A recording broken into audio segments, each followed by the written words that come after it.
बिस्मिल्लाहिर्रहमानिर्रहीम। अस्सलाम वालेकुम एवरीवन। आज की वीडियो में हम डिस्कस करने जा रहे हैं टाइप्स ऑफ रिलायबिलिटी, जिसमें हम स्पेसिफिकली फोकस करेंगे स्प्लिट हाफ रिलायबिलिटी पे। Split half reliability third type of reliability है और इससे पहले इस चेन की हम 3 वीडियोस बना चुके हैं, जिसमें हमने रिलायबिलिटी की डेफिनेशन, वेरिएंस इफेक्टिंग रिलायबिलिटी को कवर किया। उसके अलावा सेकंड वीडियो में हमने टाइप्स ऑफ रिलायबिलिटी में टेस्ट रीटेस्ट रिलायबिलिटी को एक्सप्लेन किया। Then in the third video we have explain the alternate form reliability.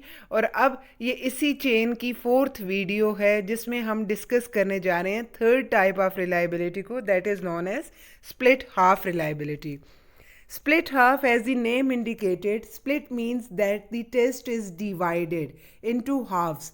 अब टेस्ट जो आपका है उसको आपने डिवाइड करना है into two different halves. Two halves में आपने डिवाइड करना है. Split means to divide the test. Divide कर दिया आपने टेस्ट को हाफ्स में. जो बेसिक कैरेक्टरिस्टिक है, most important feature of split half reliability is that it is based on single administration of test.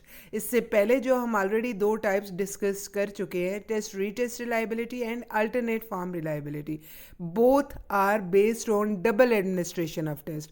उसमें टेस्ट रीटेस्ट में क्या होता है, हमें एक दफ़ा एक ओकेजन पे टेस्ट को अप्लाई करते हैं, then after some time interval we readminister the same test on the same sample. Double administration हो गई. इसी तरह पैरेलल फॉर्म रिलायबिलिटी में भी हम फॉर्म ए को फर्स्ट ओकेजन पे एडमिनिस्टर करते हैं और कुछ इंटरवल के बाद हम फॉर्म बी एडमिनिस्टर करते हैं. Again it is based on double administration. और अगर आपने नोट किया हो, जितने भी ड्रॉबैक्स हमने ऑलरेडी डिस्कस किए टेस्ट रीटेस्ट रिलायबिलिटी के भी और अल्टरनेट फॉर्म रिलायबिलिटी के भी, दोनों के जो ड्रॉबैक्स हैं उनमें से जो मैक्सिमम ड्रॉबैक्स हैं, those drawbacks are related to double administration. Interval के दौरान आपका नॉलेज, आपका एक्सपीरियंस, आपकी एज इफ़ेक्ट डाल देता है, आपकी लर्निंग इफ़ेक्ट डाल देती है. इसी तरह डबल एडमिनिस्ट्रेशन में आपका memory effect, carry over effect, practice effect आपका इफ़ेक्ट डाल देता है आपके स्कोर्स पे. दैट्स वाई ये जो नीड थी सिचुएशन की कि आपका जो रिलायबिलिटी को चेक करने के लिए ऐसी टाइप होनी चाहिए जिसमें हम रिमूव कर सकें इन डबल एडमिनिस्ट्रेशन के मैक्सिमम ड्रॉबैक्स को. So in order to remove the drawbacks, in order to minimize the drawbacks of these double administration types, हम जो सिंगल एडमिनिस्ट्रेशन इंट्रोड्यूस करवाई गई, this single administration is known as split half reliability. Split half reliability base करती है single administration of test and it is the most important feature of this type. अब single administration है, reliability base कर रही होती है correlation of scores पे. तो कोरिलेशन कहाँ से, किस तरह से हमें मिलेगा? कोरिलेशन होगा when the test is divided into two halves. Test split हो जाएगा बट आफ्टर एडमिनिस्ट्रेशन. एडमिनिस्ट्रेशन के बाद टेस्ट को डिवाइड कर दिया जाता है 2 हाफ्स में, 2 पार्ट्स में, first half and second half. Now correlation between the scores of both halves shows the reliability coefficient of that test. अगर तो correlation high है, it means reliability value आपकी high है. Now there are different methods to split this test into 2 halves. आप test को 2 halves में कैसे divide करते हो? आप टेस्ट को डिवाइड करने के लिए डिफरेंट मेथड्स हैं. फॉर एग्जांपल आपके पास एक 50 आइटम्स का टेस्ट है, तो आप फर्स्ट 25 को फर्स्ट हाफ में रख लेते हो, लास्ट 25 को आप सेकेंड हाफ में रख लेते हो. लेकिन अगर आप इस तरह से डिवाइड करते हो तो वहाँ पे क्या होगा, क्योंकि साइकोलॉजिकल टेस्ट जो होते हैं वो डिफ़िकल्टी लेवल उनका अरेंज होता है, ईजी टू डिफ़िकल्ट जाते हैं. तो जब डिफ़िकल्टी लेवल अरेंज होगा तो आप उसको अगर डिवाइड करते हो, फर्स्ट 25 आइटम्स को फर्स्ट हाफ में प्लेस कर देते हो और पुट कर देते हो लास्ट 25 आइटम्स को आप सेकेंड हाफ में रख देते हो, तो वहाँ पे क्या होगा, इजी आइटम्स एक हाफ में चले जाएंगे और डिफ़िकल्ट आइटम्स सेकेंड हाफ में आ जाएंगे. और ऑटोमेटिकली सब्जेक्ट जो है वो इजी आइटम्स को ज़्यादा अटैम्प्ट करते हैं और डिफ़िकल्ट आइटम्स को अटैम्प्ट करने के चांसेस लेस होते हैं. तो फर्स्ट हाफ के और सेकेंड हाफ के स्कोर्स में डिफरेंसेस आ सकते हैं. So the most suitable method to split the test into 2 halves is known as odd even method. Odd even method बहुत ही सूटेबल टेक्निक होती है जिसके थ्रू हम टेस्ट को स्प्लिट करते हैं दो पार्ट्स में।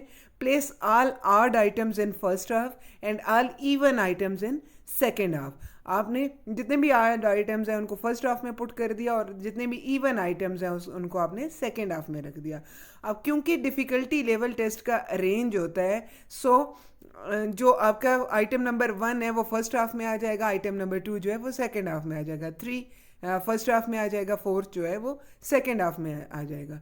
तो जब डिफ़िकल्टी लेवल टेस्ट का रेंज होगा तो उसमें क्या होगा, दोनों हाफ्स का डिफ़िकल्टी लेवल भी इक्वल होने के चांसेस ज़्यादा होते हैं, इसलिए दोनों हाफ्स के डिफ़िकल्टी लेवल पे इफ़ेक्ट नहीं पड़ेगा। दोनों में इजी आइटम्स भी आ जाएंगे, दोनों हाफ्स में डिफ़िकल्ट आइटम्स भी आ जाएंगे। एग्जाम्पल की अगर हम बात करें, उसी एग्जाम्पल को अगर साथ लेके चलें, for example if a researcher wants to measure the mathematical skills of individuals, तो यहाँ पे क्या होगा, स्प्लिट हाफ में क्या होगा, he will administer the whole test on a group of participants at once. एक ही दफ़ा अप्लाई करेगा। उस आफ्टर एडमिनिस्ट्रेशन क्या होगा, the test is divided into 2 halves. All odd number items will be placed in the first half and all even number items will be placed in the second half. जितने भी आपके पास odd items थे आपने उनको first half में रख दिया, जितने भी आपके पास even items थे उनको आपने सेकेंड हाफ में रख लिया। अब आपने कोरिलेशन लगाना है इन दोनों स्कोर्स पे। आपके पास दो डिफरेंट स्कोर्स आ गए, एक फर्स्ट हाफ का स्कोर आ गया और एक सेकेंड हाफ का स्कोर आ गया। जब आप कोरिलेशन लगाते हो, कोरिलेशन का फार्मूला पियर्सन का फार्मूला आप लगा लेते हो, स्पेयरमैन रैंक कोरिलेशन आप यूज़ कर लेते हो। तो जब आप कोरिलेशन का फार्मूला यूज़ करते हो between first and second half scores, there should be consistency. The consistency between scores of first half and second half shows the reliability value of this test. If the scores of both halves show similarity, then your test is reliable. जितनी consistency ज़्यादा होगी उतना reliability को show कर रहा होगा, reliability ज़्यादा होगी। अच्छा, यहाँ पे अगर आप टेबल की फॉर्म में अगर मैं आपको एक्सप्लेन करूँ, तो जो हाफ 1 होगा, फर्स्ट हाफ होगा, उसमें जितने भी ऑड आइटम्स हैं 1, 3, 5, 7, 9, suppose that there is a 10 item test. आपके पास एक 10 आइटम टेस्ट है, आपने उस टेस्ट को एडमिनिस्टर कर दिया ग्रुप ऑफ इंडिविजुअल्स पे। उसके बाद एडमिनिस्ट्रेशन के बाद आप उसको स्प्लिट करोगे 2 हाफ्स में। जो आपका हाफ फर्स्ट होगा उसमें आपने सारे ऑड आइटम्स रख लिए 1, 3, 5, 7, 9, एंड जो आपका सेकेंड हाफ है उसमें आपने रख लिए सारे इवन आइटम्स, फॉर एग्जांपल 2, 4, 6, 8, 10। अब यहाँ पे डिफ़िकल्टी लेवल इक्वल होने के चांसेस बहुत ज़्यादा होते हैं। आपने स्कोर्स ऑब्टेन कर लिए, फर्स्ट हाफ के भी स्कोर्स आपके पास होते हैं और सेकेंड हाफ के भी स्कोर्स होते हैं। These scores of first half and second half must be consistent or relatively same to show the reliability of your test. Strength पे अगर हम बात करें, what are the strengths of split half method? It is a time saving method. Time saving कैसे हो गया, क्योंकि इससे पहले जो हम 2 टाइप्स पढ़ी हैं हमने, वो डबल एडमिनिस्ट्रेशन पे थी, उसमें कुछ इंटरवल देना भी ज़रूरी था। तो डबल एडमिनिस्ट्रेशन भी आपका टाइम कंज्यूम करती है और इंटरवल भी आपका टाइम कंज्यूम करता है। क्योंकि ये सिंगल एडमिनिस्ट्रेशन होती है इसलिए ये हमारे टाइम को सेव करता है स्प्लिट ऑफ मेथड। इसके अलावा इंटरवल वाले जितने भी ड्रॉबैक्स थे वो तो टोटली एलिमिनेट हो चुके यहाँ पे, क्योंकि कोई डबल एडमिनिस्ट्रेशन नहीं है, जस्ट सिंगल एडमिनिस्ट्रेशन है। So there is no practice effect, there is no carry over effect when you are using split half method. इसके अलावा split half method will minimize the effects of fluctuations. हर वो change जो कि आपकी physical condition में, जो आपकी मेंटल कंडीशन में, एनवायरमेंटल कंडीशन में आती है, जो जिसको आप फेस कर सकते हो during double administration types, during test, retest और ड्यूरिंग अल्टरनेट फॉर्म। जो आप डबल एडमिनिस्ट्रेशन जिसमें आप यूज़ कर रहे होते हो वहाँ पे आपका फ़िज़िकल फ्लक्चुएशंस भी होती हैं, मेंटल फ्लक्चुएशंस भी होती हैं, एनवायरमेंटल चेंजेस भी होती हैं, उसकी वजह से आपके किसी भी स्कोर पे इफ़ेक्ट पड़ सकता है। तो उन फ्लक्चुएशंस का जो इफ़ेक्ट है उसको भी स्प्लिट हाफ मेथड में कंट्रोल किया जा सकता है। और जो इसका एक और प्लस पॉइंट है, there is no need to construct the parallel form और alternate form of the test, जो कि बहुत डिफ़िकल्ट टास्क होता है जब आप एक ही टेस्ट को दो ट्रूली इक्वल फॉर्म कंस्ट्रक्ट कर रहे होते हैं। जिस तरह अल्टरनेट फॉर्म में जो सेकंड टाइप है रिलायबिलिटी की, अल्टरनेट फॉर्म रिलायबिलिटी, वहाँ पे हमारे लिए ये मैंडेटरी हो जाता है कि हमने फॉर्म ए और फॉर्म बी कंस्ट्रक्ट करने हैं, that must be truly equal. तो वो यहाँ पे हमें उसकी भी ज़रूरत नहीं रहती, हमें कोई कंस्ट्रक्शन की भी ज़रूरत नहीं है। आपके पास एक सिंगल टेस्ट होता है और उसी टेस्ट को आप सिंगल एडमिनिस्ट्रेशन के साथ लेके चलते हो।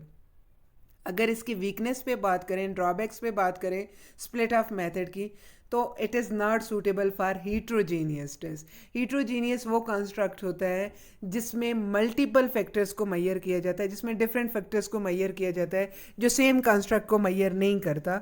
जिस तरह हमारे एप्टीट्यूड, मल्टीपल एप्टीट्यूड बैटरीज होती हैं जिसमें हमारे डिफरेंट एप्टीट्यूड को मैयर किया जाता है, डिफरेंट स्किल्स को मैयर किया जाता है।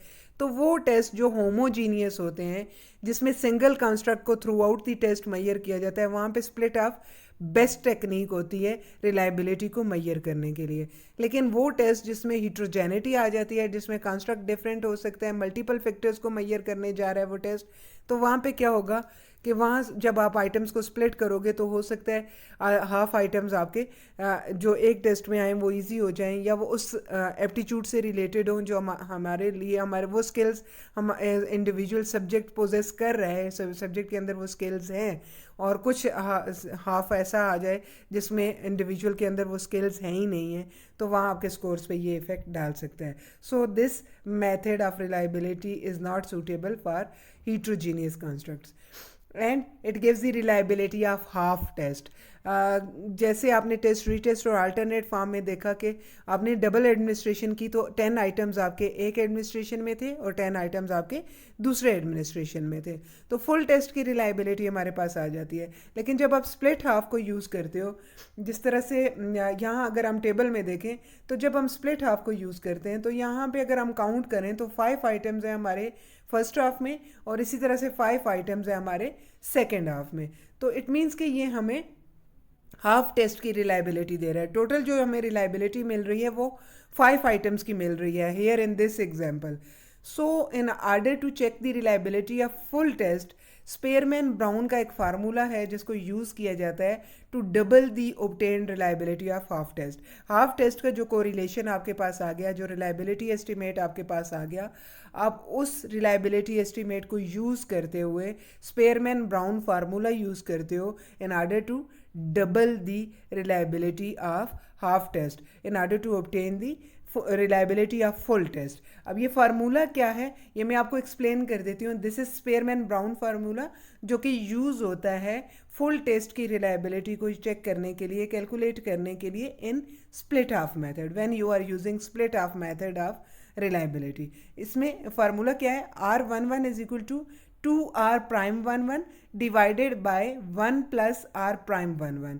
अब ये R11 क्या है, it is our estimated reliability, जिसको हम मैयर करने जा रहे हैं, रिलायबिलिटी ऑफ फुल टेस्ट जिसको आप चेक करने जा रहे हो।